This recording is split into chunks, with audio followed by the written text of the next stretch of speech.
Baiklah, sekarang saya akan menjelaskan mengenai materi yaitu kearifan lokal masyarakat pesisir Nusantara Panglima Laut. Perkenalkan, nama saya Alfred dari Prodi Agribisnis Fakultas Pertanian. Pertama, ada latar belakang. Panglima Laut yang terdapat di Aceh adalah lembaga adat yang dimiliki masyarakat yang tinggal di pesisir Aceh dengan memiliki peran dan fungsinya dalam mengatur setiap aktivitas masyarakat pesisir Aceh dalam mengelola lingkungan kelautan. Meliputi juga mengenai penyelenggaraan ritual-ritual adat kelautan seperti kanduri laut, memahami musim pancong atau musim angin laut, pantangan turun laut, dan sebagainya. Berikut juga aktivitas keseharian mengenai nelayan pesisir Aceh seperti dalam menyelesaikan sengketa, aktivitas keseharian masyarakat nelayan pesisir. Panglima Laut merupakan salah satu kearifan lokal yang dimiliki Indonesia yang telah hadir kurang lebih selama 400 tahun lamanya. Keberadaan Panglima Laut berperan dalam mengatur segala hal yang berkaitan dengan wilayah pesisir dan kelautan melalui hukum adat lautnya. Panglima Laut yang menjadi simbol kearifan lokal mampu menjawab tantangan-tantangan mendunia modern, termasuk dalam permasalahan kemaritiman, khususnya ecological security. Panglima Laut salah satu kearifan lokal yang harus dijaga. Keberadaannya mengingat bahwa Panglima Laut telah ada sejak zaman Sultan Iskandar Muda sampai dengan zaman kolonial Belanda dan terus dipertahankan sampai saat ini. Sehingga kearifan lokal atau local wisdom di setiap daerah pesisir merupakan kasanah kebudayaan bangsa yang harus dijaga dan dilestarikan karena memiliki peranan penting dalam mengawasi keberlangsungan aktivitas masyarakat pesisir. Termasuk juga dalam hal ini Panglima Laut sebagai local wisdom di wilayah pesisir Aceh. Istilah Panglima Laut saat ini mengacu kepada suatu bentuk kearifan lokal yang masih hidup di tengah masyarakat pesisir Aceh. Namun sejarah dan perkembangannya bisa ditelusuri hingga era kerajaan Samudra Pesisir pada abad ke-14. Pemerintah Aceh pun telah mengakui keberadaan Panglima Laut melalui beberapa kanon atau peraturan daerah yang mengatur kehidupan adat di Aceh, yaitu Kanon Nomor 10 Tahun 2008 tentang lembaga adat. Bahkan tidak seperti kebanyakan kearifan lokal lainnya, Panglima Laut telah memiliki struktur organisasi dan hukum adat yang tertulis atau terlihat. Amiruddin dan Lukman pada tahun 2021. Kelebihan-kelebihan ini seharusnya menjadi faktor pendukung bagi legitimasi dan penghormatan terhadap hukum adat di tengah masyarakat. Namun pada kenyataannya, pelanggaran hukum adat dalam katanya dengan perilaku destruktif fishing masih terjadi. Lembaga adat Panglima Laut sangat menjunjung tinggi kelestarian alam, laut, dan pesisir. Ini adalah wujud kearifan yang merupakan dari lembaga adat laut masyarakat yang masih menjunjung kearifan lokalnya. Penghormatan terhadap alam adalah suatu yang amat penting dalam masyarakat tersebut. Ditemui sejumlah prinsip dan pola perilaku yang seharusnya Aceh merupakan wilayah yang dikelilingi oleh lautan. dengan panjang garis pantai 2.666,27 km, diikuti dengan luas perairan yang mencapai 295.270 km persegi. Hal ini menjadikan Aceh dilimpahi sumber daya alam kelautan yang beragam dan melimpah dari sisi soal dan ekonomi. Tidak hanya itu, Aceh juga dikenal dengan kebudayaan berlandasan nilai agama yang kental. Hal ini telah menjadi ciri khas wilayah Aceh yang kemudian secara tidak langsung mempengaruhi kehidupan masyarakat dan juga mengaruhi pelaksanaan pengaturan perundang-undangan yang berlaku di wilayah Aceh Peranita pada tahun 2021. Secara umum, muka lokal wisdom, kearifan lokal setempat, dapat dipahami sebagai gagasan setempat lokal yang bersifat bijaksana, penuh kearifan dan nilai baik yang tertanam dan diikuti oleh anggota masyarakatnya. Dalam antropologi, kearifan lokal dikenal sebagai local-genus.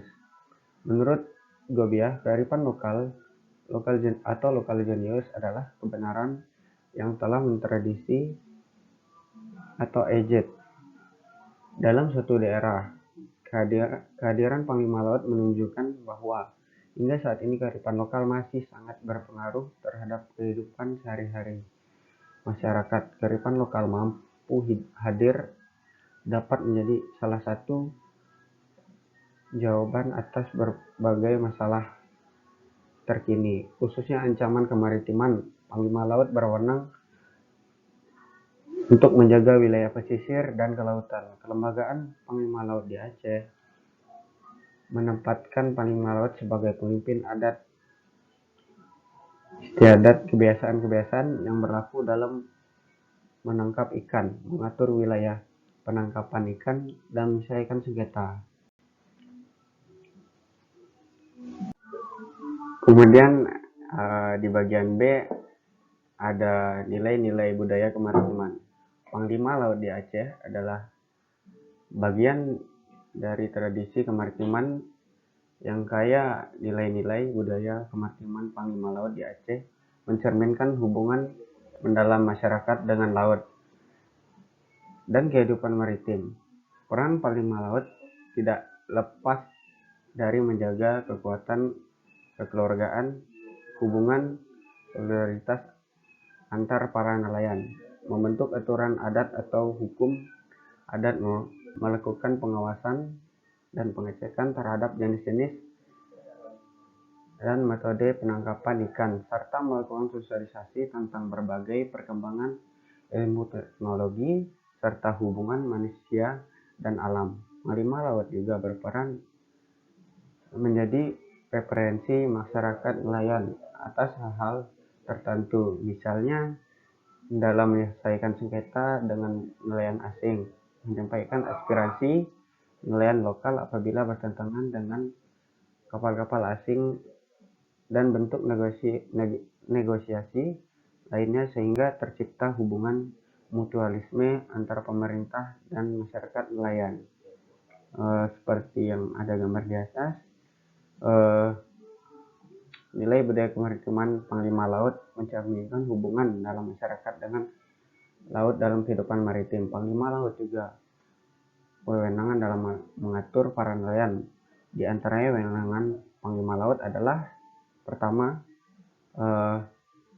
menentukan tata tertib penangkapan ikan atau mengupayakan, termasuk menentukan hasil bagi dan hari-hari tentang melaut. Kedua, menyelesaikan sengketa adat dan perselisihan yang terjadi di kalangan nelayan. Kemudian mengkoordinasikan pelaksanaan hukum adat laut, peningkatan sumber daya, dana advokasi. Beberapa nilai budaya kemaritiman yang mungkin terkandung dalam tradisi Panglima Laut di Aceh itu terdapat 4. Yang pertama ada ketergantungan terhadap laut, yaitu nilai-nilai tergantungan pada laut untuk mata pencarian perdagangan dan sumber daya lainnya dapat menjadi bagian integral dari kebudayaan maritiman. Yang kedua, keberanian dan ketangguhan. Panglima Laut sering dianggap sebagai pemimpin yang berani dan tangguh, siap menghadapi tantangan dan bahaya yang mungkin muncul di laut. Panglima Laut diharapkan memiliki keberanian untuk menghadapi tantangan dan bahaya laut. Dan yang ketiga, kerjasama dan solidaritas. Nilai-nilai seperti kerjasama dalam pelayaran, penangkapan ikan, atau perdagangan laut dapat dihormati. Dan yang terakhir, yang keempat, yaitu penghormatan terhadap tradisi dan warisan. Nilai-nilai penghormatan terhadap laut, keberlanjutan sumber daya laut, dan perlindungan terhadap lingkungan, dan menjadi bagian dari Panglima Laut. Dan yang keenam, keadilan dalam pemanfaatan sumber daya laut, manajemen sumber daya laut dengan adil dan berkelanjutan mungkin menjadi nilai penting dalam budaya kemaritiman.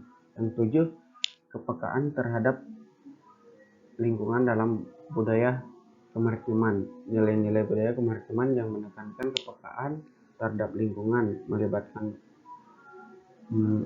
pemahaman mendalam tentang ketergantungan pada laut dan peran penting dalam menjaga keseimbangan ekosistem. Yang kedelapan, ketahanan sosial. Ketahanan sosial dalam tradisi Panglima Laut mencerminkan keterlibatan aktif dan positif masyarakat maritim dalam mengatasi tantangan, menjaga hubungan sosial yang kuat, dan memastikan keberlanjutan budaya maritim mereka.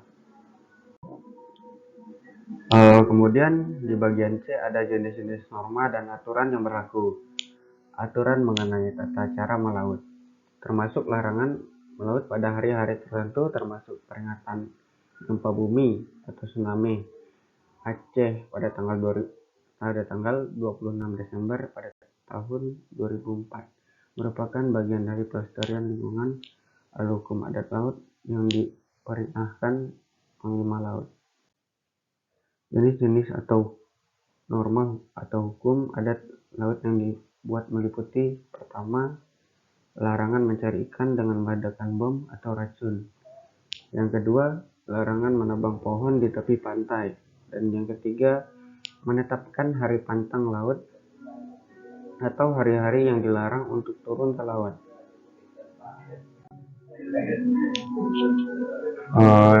Yang D, sanksi yang diberikan. Menurut FOA pada tahun 2001, tugas dan tanggung jawab Panglima Laut kurang-kurangnya meliputi 3 hal. Yang pertama, hal-hal yang terkait dengan hukum adat laut, yaitu aturan-aturan penangkapan ikan di laut, bagi hasil sewa menyewa, pengupahan, tempat atau wilayah khusus tempat penempatan perahu atau pukat di pantai, penempatan atau wilayah penjemuran alat penangkapan ikan, atau memperbaiki kerusakan baik alat penangkapan ikan maupun perahu atau botani. Kemudian larangan melakukan kegiatan di laut atau pantang laut, penemuan harta di laut, upah atau pengganti jerih payah Panglima Laut atau pawang laut, pertengkaran atau perselisihan atau pertikaian dan perkelahian di laut, pengerusakan lingkungan laut, pencurian di laut, kecelakaan di laut, aturan-aturan laut yang berhubungan dengan semua kegiatan menangkap nafkah di laut. Dan yang kedua, hal-hal yang terkait dengan sanksi adat atas hukum laut, yaitu sanksi adat berupa penyitaan hasil laut, dan denda, perdamaian, pelarangan turun ke laut selama jangka waktu tertentu. Sanksi atas berupa sanksi gabungan. Kemudian yang ketiga, hal-hal yang menyangkut adat istiadat, yaitu adat dalam profesional, tata cara penangkapan ikan di laut, kehidupan ekonomi sosial nelayan, pemeliharaan dan pelestarian lingkungan, mensyukuri rahmat. Kemudian kenduri adat laut dilaksanakan paling kurang 3 kali atau 3 tahun sekali, atau tergantung kesepakatan dan kesanggupan nelayan di tempat. Dinyatakan dalam 3 hal: hari pantang melaut pada acara kenduri tersebut dihitung sejak keluar matahari pada hari kenduri hingga tenggelam matahari pada hari ketiga.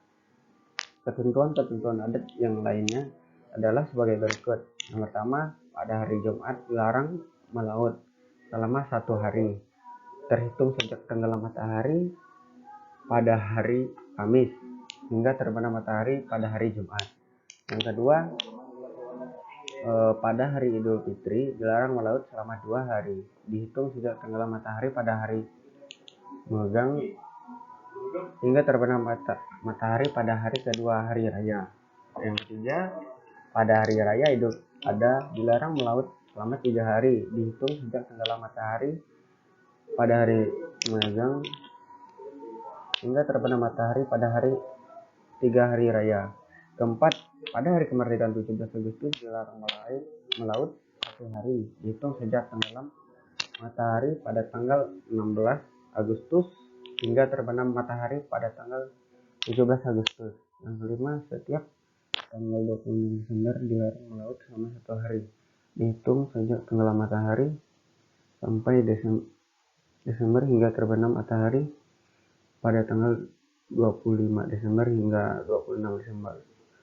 Larangan mengenang peristiwa tsunami yang terjadi pada tanggal 26 Desember tahun 2024. Yang keenam, sanksi bagi nelayan yang melanggar pada hari pantang di laut dikenakan sanksi hukuman berupa disitanya dan dilarang melaut serendah-rendahnya 3 hari dan selamanya 7 hari. Kemudian di bagian E yaitu kasus yang pernah terjadi. Kasus pertama, sengketa hasil tangkapan ikan antara nelayan tradisional dengan pemilik bot melalui Lembaga Peradilan Adat Laut. Berdasarkan penelitian di wilayah hukum Panglima Laut Lokuala Cangkau di Ule Leo, ditemukan adanya penyelesaian sengketa perjanjian bagi hasil antara nelayan tradisional dengan pemilik laut atau pemilik bot melalui Lembaga Peradilan Adat Laut. Adapun kasus tersebut adalah sengketa antara Rikiansa sebagai pemilik bot dengan nelayan tradisional tentang bagi hasil tangkapan ikan. Timbulnya sengketa ini akibat pembagian hasil tangkapan ikan tidak sesuai dengan adat yang berlaku, yaitu 2:1. Akan tetapi pemilik bot menginginkan 1:1. Timbulnya perbedaan pembagian hasil tangkapan ikan ini kemudian diselesaikan oleh Lembaga Peradilan Adat Laut. Kasus kedua yaitu pembagian hasil tangkapan ikan yang tidak adanya transparansi antara pihak Samsudin sebagai pemilik bot dengan nelayan tradisional, yaitu Yakob.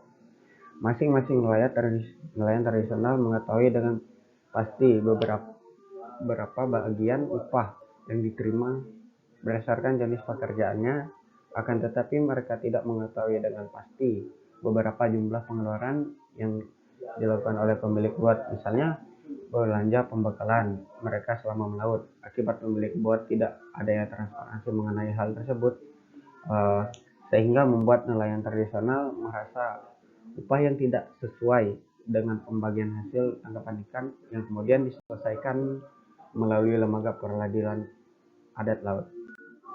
Kasus ketiga yaitu mengenai perjanjian yang telah disebutkan para nelayan harus bersikap jujur terhadap hasil tangkapan ikan tersebut. Akan tetapi Nurdin sebagai nelayan tradisional melakukan kecurangan terhadap hasil tangkapan ikan agar bisa dijual di luar sistem pelelangan.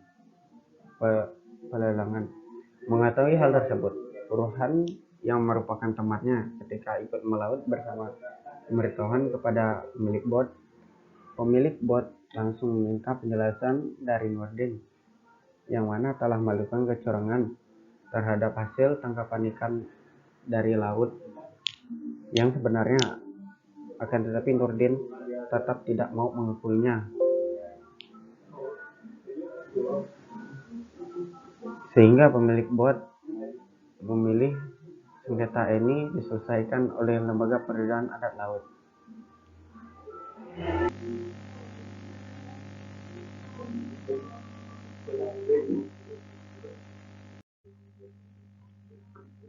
Yang ke F, status hukum atau Perdes dan Perpu. Hukum adat laut adalah aturan-aturan adat yang dipelihara dan dipertahankan oleh masyarakat nelayan untuk menjaga ketertiban dalam penangkapan ikan dan kehidupan masyarakat nelayan di pantai. Hukum adat laut juga dapat berfungsi sebagai pengisi hukum positif nasional. Apabila dalam hukum nasional tidak ada pengaturan mengenai hal itu, substansi kaidah adat laut adalah kaum nelayan bersama kemampuan yang mereka miliki berupa pengetahuan alat tangkap, pengelolaan sumber daya hayati laut, dan kemampuan menjaga kelestarian potensi yang tersedia di alam bebas.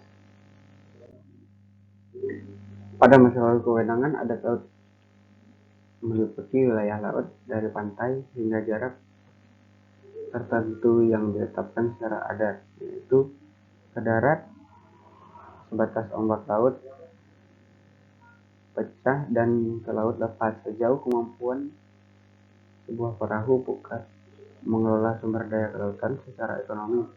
Seiring perkembangan teknologi perikanan, wilayah penangkapan ikan nelayan makin meluas dan melampaui batas-batas wilayah tradisional dalam IHOP, meliputi batas antar kabupaten provinsi bahkan hingga perairan internasional. Untuk mengatasi konflik antar IHOP, dibentuklah Panglima Laut tingkat kabupaten dan provinsi. Sekian presentasi dari saya. Mohon maaf jika ada kata-kata yang kurang jelas. Sekian, terima kasih.